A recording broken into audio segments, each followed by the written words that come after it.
Melanjutkan dari part sebelumnya di mana saat ini Shen Yuan sudah pulang ke rumahnya, memanggil ibunya dengan nada yang keras. Si ibu kemudian mengatakan, kalau pulang ya pulang saja, jangan berteriak seperti mengganggu tetangga. Namun Shen Yuan kemudian menanyakan, ayah kemana?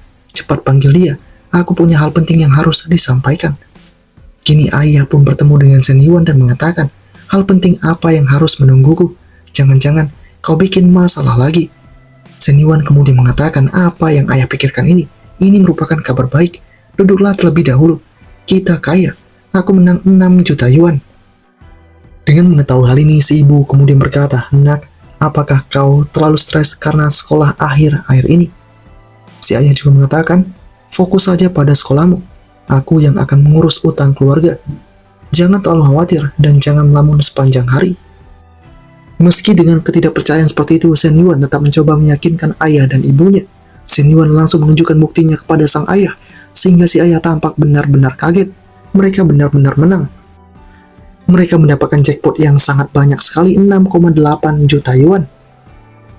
Shen Yuan pun kemudian mengatakan, bahkan setelah dipotong pajak 20%, kita masih bisa mendapatkan lebih dari 5 juta yuan. Dengan uang ini, kita bukan hanya bisa melunasi hutang, tapi kehidupan keluarga kita bisa jadi lebih baik.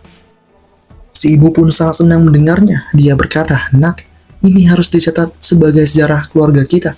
Hari ini tidak perlu masak. Ayo makan di luar untuk merayakan kemenangan besar kita. Shen Yuan pun kemudian berkata, oh iya, sekarang aku mahasiswa tingkat ketiga. Tinggal 1 tahun lagi untuk lulus. Aku berpikir untuk mencoba berbisnis sendiri di luar untuk melatih diri. Ayah yang mendengarnya berkata, sekarang bisnis tidak mudah, tapi bagus kalau kau punya tekad seperti ini. Anak muda memang harus berani mencoba, karena ini uang yang kau menangkan, lebih baik kau sendiri yang mengaturnya. Tapi, menurutku lebih baik kita sisihkan sebagian uang ini untuk jaga-jaga. Kalau nanti kau mengalami kerugian, setidaknya masih punya cadangan. Shen Yuan mengerti akan hal itu. Dia kemudian tetap mengatakan, ayah, ibu, aku hanya akan mengambil 1 juta yuan saja. Sisanya kalian gunakan sesuai kebutuhan. Keduanya pun mengerti akan hal itu, dan si ibu akan mendukung apapun yang diinginkan oleh anaknya. Sementara itu di tempat yang berbeda, kita pun diperlihatkan dengan Zeng yang kini marah terhadap Sena. Dia mengatakan, Sena, kau pasti tahu kenapa aku memanggilmu ke sini. Lihat baik-baik, ini hasil kerja pria yang kau pilih. Sena kemudian mengatakan, bos, aku sudah lama putus dengannya. Aku tidak punya hubungannya lagi. Kalau ada masalah, tanyakan langsung kepadanya itu. Si Zeng yang mendengar itu lantas berkata, Sena, janganlah begitu. Setiap masalah pasti ada penyebabnya. Kalau bukan karena kau, aku tidak mungkin dipukuli tanpa alasan. Kemudian Zeng pun berkata dalam hatinya, wanita ini benar-benar licik. Aku harus memanfaatkan situasi ini untuk mendapatkannya. Yah, kali ini, si Sena dengan tegas mengatakan kepada Zeng, apa hubungannya pertarungan kalian denganku? Lagi pula, aku sudah bilang kemarin bahwa aku punya janji, tapi kau tetap memaksa duduk di sampingku. Zeng yang mendengar itu berkata, kau ini masih keras kepala. Kemarin sore, kau meninggalkan posmu tanpa izin, membuat pelanggan di showroom tidak terlayani. Sebagai hukumannya, kau dilarang menangani pelanggan sepanjang bulan ini. Kalau kau sudah memikirkannya matang-matang, baru cari aku lagi. Dengan mendengar hal ini, Sena kemudian berkata, kenapa? Aku padahal sudah izin kemarin. Kini Zeng mengatakan, pertanyaan bagus. Kenapa emangnya? Hahaha, kau benar-benar polos. Apa memang tidak tahu? Ini bukan hari pertamamu bekerja. Karena aku manajer utama di toko ini, semua keputusan ada di tanganku. Sena pun tampak sangat kesal dengan kesombongan dari Zeng itu. Zeng pun mulai menatap tajam dan berkata dalam hatinya, melarang wanita ini menangani pelanggan berarti memotong komisinya. Kalau dia hanya mendapatkan gaji pokok, itu cuma 1.200 yuan per bulan, tidak akan cukup untuk sewa rumah. Kemudian Sena dengan tegas mengatakan, baru jadi manajer biasa saja sudah sombong sekali. Ini cuma pekerjaan biasa. Kalau perlu aku berhenti saja. Saat ini, Zeng mencoba menghentikannya. Sena, jangan pergi dulu. Pikirkanlah ini baik-baik. Yah, Sena pun hanya bisa berkata dalam hatinya, keputusan ini mungkin yang terbaik bagiku. Shen Yuan mungkin tidak tampak menonjol, tapi dia berbeda dari kebanyakan orang. Dia mengerjakan sesuatu dengan tenang dan stabil. Lupakan dulu apa yang ingin dilakukan Shen Yuan.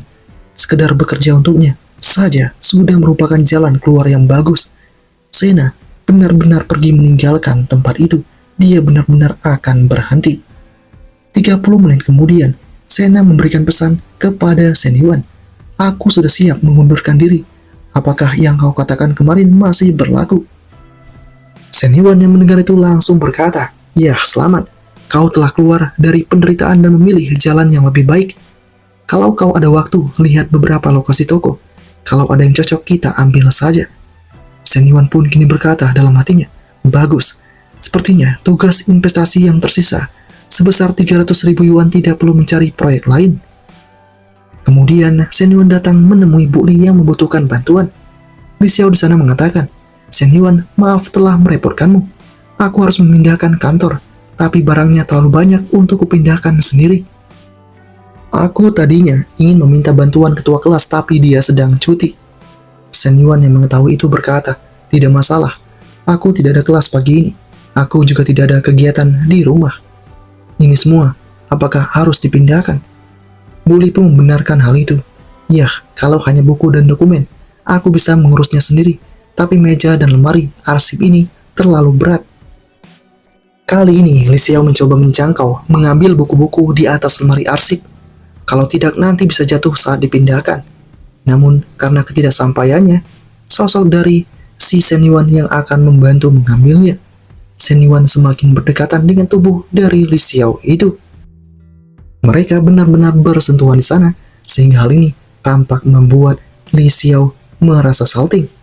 Shen Yuan lebih dekat daripada sebelumnya. Yah, jangan-jangan Shen Yuan ini benar-benar punya perasaan terhadap dirinya. Singkatnya, buku-buku itu berhasil diambil oleh Shen Yuan, dan sosok dari si Li Xiao tampak merasa malu. Di tengah keadaan yang semacam ini, teman-teman Shen Yuan datang untuk membantu Shen Yuan. Saat ini, mereka semua menyadari akan satu hal. Kenapa wajah konselor Li Xiao menjadi merah sekali? Meski demikian, mereka masih menganggap ini sebagai hal yang normal. Shen Yuan kemudian mengatakan kepada mereka, "Sini, bawakan lemari arsip ini ke kantor sebelah dulu." Semuanya sepakat akan hal itu. Ketika ini terjadi, si Li Xiao berkata dalam hatinya, "Untungnya mereka berdua datang sedikit terlambat. Kalau tidak, mereka akan pasti melihatku dengan Shen Yuan." Shen Yuan ini malah makin liar. "Aku tak masalah kalau di rumah, tapi tidak harus di kantor juga." Meski mempunyai perasaan yang semacam itu, di balik ini semua, Li Xiao menyadari kenapa dia tidak bisa kesal terhadap Shen Yuan itu. Li Xiao tidak berani hubungan ini berlanjut karena Shen Yuan itu merupakan muridnya. Sesaat kemudian, Shen Yuan menyadari akan satu hal, di mana nilai kesukaan dosen Li ini meningkat menjadi 71. Shen Yuan bingung dengan kondisi ini. Sepertinya sosok dari Li Xiao semakin menyukai akan dirinya. Shen Yuan mulai tampak kagum. Saat ini Shen Yuan tetap berkata dalam hatinya, "Sebenarnya bukan tanpa alasan aku menyukai Li Xiao ini. Aset yang besar benar-benar menggodaku. Kalau aku dekati seseorang yang tepos, mungkin tidak akan kulakukan. Tapi aku tak menyangka itu bisa naik secepat ini menjadi ke-71. Aku harus sering kesini atau mempunyai hubungan yang semakin erat dengan Bu Li ini." Singkatnya, tibalah kita di hari Sabtu, 800 meter dari gerbang selatan sekolah. Kita pun diperlihatkan dengan para gadis yang kini berkata kepada Zanpeng, "Zanpeng, aku dengar kau langsung membeli mobil itu seharga 280.000 yuan. Kau padahal belum lulus, tapi sudah naik BBA, dan kau selalu menjadi peringkat 1. Zanpeng mulai tampak sombong dan berkata dalam hatinya, Minhui itu pura-pura polos dan menolakku, tapi lihat, masih banyak cewek yang mencoba mendekatiku." Kemudian Zanpeng pun berkata kepada para gadis. Beberapa orang bahkan memandang rendah BBA. Hal yang seperti ini masih normal saja. Sesaat kemudian para gadis menyadari akan satu hal, di mana saat ini ada seseorang yang sedang melakukan sesuatu di sekitaran tempat ini. Yah, sosok dari si Zanpeng juga melihat ini semua. Zanpeng sadar ada gadis cantik yang sedang datang ke sebuah tempat. Zanpeng terpesona akan kecantikan Sena itu. Kakinya bahkan mulus. Walaupun mungkin nanti umurnya lebih tua dari Zanpeng 10 tahun, Zanpeng tidak peduli akan hal itu. Keterkejutan bukan cuma itu, karena pada saat ini ada sebuah mobil tanpa pengemudi, yaitu sebuah mobil yang baru. Para pasukan Zanpeng benar-benar bertanya siapakah pemilik mobil itu, dan tidak disangka Shen Yuan ada di sana dengan kepedeannya. Para gadis pun tahu jika itu merupakan si Shen Yuan. Mereka kini menyadari akan satu hal, kenapa Shen Yuan punya mobil yang semacam itu? Bukankah keluarganya sudah bangkrut? Yah, Shen Yuan saat ini langsung bertemu dengan sosok dari Sena itu. Dengan melihat semua ini, membuat Zanpeng benar-benar tampak tidak menyangka. Cewek cantik itu ternyata mau ketemu dengan si Shen Yuan. Kemudian perbincangan terjadi antara Shen Yuan dan Sena. Sena mengatakan jika bos dari kafe akan segera tiba di tempat ini. Sena juga berkata kepada Shen Yuan apakah Shen Yuan suka mobilnya. Shen Yuan sangat menyukai akan hal itu. Di tengah perbincangan Shen Yuan, para gadis mulai membincangi satu hal. Lihatlah Shen Yuan itu. Dia cukup aneh. Dia sudah mendekati gadis lainnya. Padahal dia baru saja putus sama pacarnya. Sekarang sudah sama cewek yang lain. Tak berselang lama kemudian datanglah si bos kafe yang langsung menjumpai Sena dan Shen Yuan. Dia mengatakan kepada Sena, "Nona Shen, maaf telat. Saya baru saja selesai jemput anak saya. Ini merupakan pemilik kafe yang bernama Lin Yuchang." Lin Yuchang saat ini langsung bersalaman dengan Shen Yuan yang masih terlihat sangat muda. Shen Yuan juga mengatakan, "Sepertinya kalian berdua masih sekitar umur 20-an. Silakan duduk Nona Lin." Kini Lin Yuchang pun mengatakan, "Singkat saja, bisnis toko ini biasa saja, tapi karena dekat dengan sekolah, masih ada banyak pelanggan. Masalahnya adalah, aku punya urusan rumah tangga dan mengurus anak-anak. Jadi, aku tak punya pilihan selain menjual toko ini seharga 300.000 yuan. Mengetahui hal ini membuat Shen Yuan berkata, walaupun modalnya 300.000 yuan, tapi 50.000 akan diberikan kepada Sena sebagai uang pangkal dan sisanya untuk biaya pindah hak. Ya, kini Shen Yuan tidak ingin menawar lagi. Harga ini merupakan harga akhir. Ketika ini sedang terjadi, Yu Chang berkata dalam hatinya, harganya ini sedikit lebih jauh dari perkiraanku. Tapi, jika tidak kuterima, mungkin tidak ada yang mau beli. Ya sudahlah. Yu Chang mengatakan, dengan harga itu, apa kita bisa tanda tangan kontrak dan bayar pengalihan hak?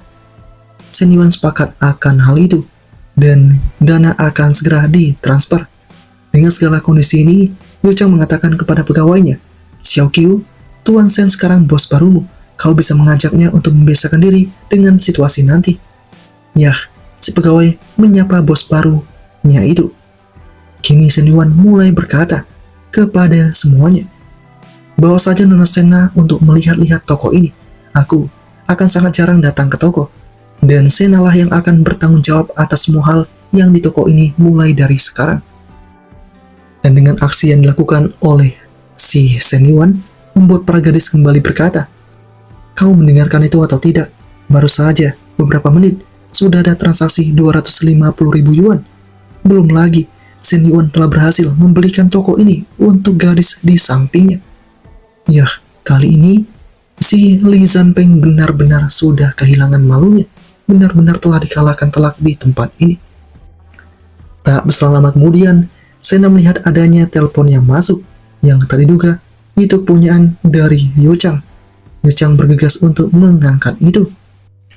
Ketika ini terjadi, Sena mengatakan kepada Shen Yuan, "Nyonya Lin sepertinya merupakan istri Zheng Xianyong, orang yang bertengkar dengan si Haji, bosku di 4S Golden Center."